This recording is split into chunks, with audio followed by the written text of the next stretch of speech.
All right, fam, welcome back to Fluent AF. Last time we talked about accents and we kikied, we laughed, giggle. But today I was thinking about the way animals speak, and I thought, what about us? The way humans use language, and not just to communicate, but to wound, to heal, to pass down love or trauma. Today we're talking healing language, about forgiveness, about not bleeding on the people who didn't cut us.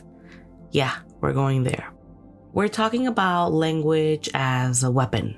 Words can build or break. A sharp tongue can scar just as deep as a knife. Aggressive language, tone, cursing, sarcasm sometimes feels like survival, but often it's recycled pain. Example, take I forgive you in English versus te perdono in Spanish.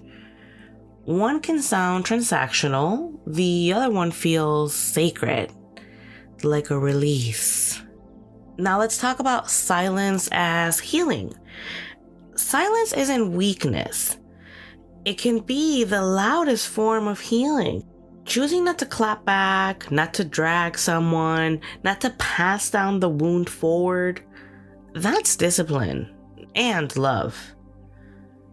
Silence can stop the echo of trauma. Now, if you know me and we've had conversation, I've often talked about generational trauma or curses, and language carries generational habits.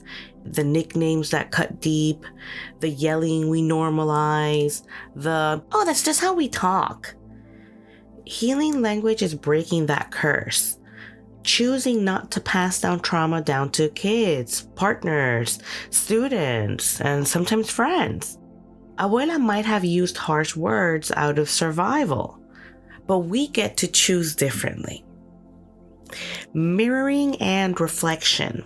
We mirror the language we grew up with, sometimes without realizing it.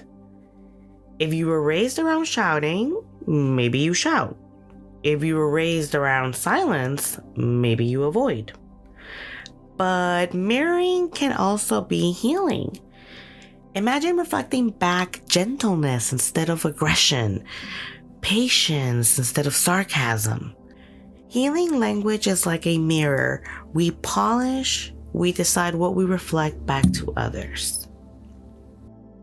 So here's my challenge for you this week. Pay attention to the sharpness in your tone, to the silence you choose, to the mirrors you hold up.